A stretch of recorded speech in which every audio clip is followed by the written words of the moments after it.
it's your old buddy Gio once again, and I'm here working in the Pirate office during the midnight hour like I normally do. But I'm taking a little time off to kind of answer some emails. So let's go ahead and do that, shall we? Let's see what we got here. Well, we got Chris who writes, awesome job, Gio. Thank you, Chris. He goes, here is one for you. What is your most rewarding experience that you've had with a fan who's purchased your books or your art? Well, I mean, that's a really hard one because I've been doing this a little while now. As far as rewarding experiences, I mean, any experience I have with people who like what I do is fantastic. I mean, I'm really kind of lucky in that regard because, I mean, I get to draw, a lot. And I get to draw a lot of monsters and a lot of cool things and a lot of pinups and stuff like that. So, I mean, just being able to do that alone is really cool. I'm excited to do it. And when fans come to me at Comic Cons or monster conventions, I'm a big fan of them. Just coming over and saying, "Hey, I like your stuff. You got some cool shit." So that being said, I mean, I've had parents who are in my age range who have their little one with them, their little 3-year-old, and can you make Jimmy a little zombie, a little toddler zombie? I say no problem, and I make it happen. And when I do, they love it. So I can't go wrong. So every experience I have with fans is fantastic. I'm really just excited to have them. Some of the cooler fans who people might know, I've actually met Guillermo del Toro.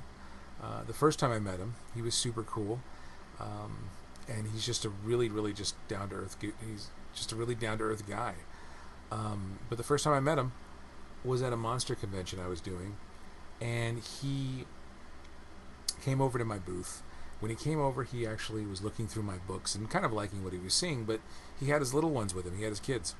So it made it kind of awkward because my stuff is not for kids, and they wanted his attention.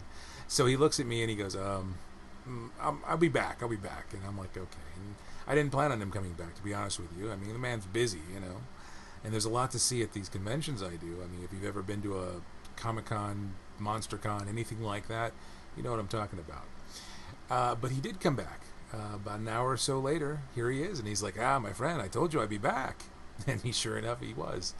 And sure enough, I ended up giving him my copies of my graphic novels, The Untold Chronicles, which I was really excited to give him.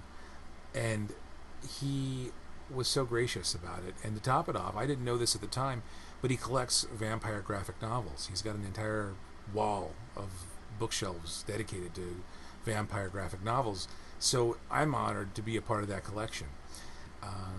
That being said, I mean, every experience I have with fan is cool. Every experience is a new one, and I love meeting people who like what I do. So, I mean, it's kick-ass. So, hope that answers your question, my man. And check out my podcast, Geo After Dark. You can look that up in TalkShoe and iTunes. Also, check me out on Facebook, the social medias, all that good stuff. Twitter, of course. And at the same time, too, just keep on doing what you do, because I'm going to keep on doing what I do. Go to my Patreon page. Go to patreon.com and look up Geo Braun. If you can, donate to good indie art. Okay? That being said, take care and stay killer. Until next time.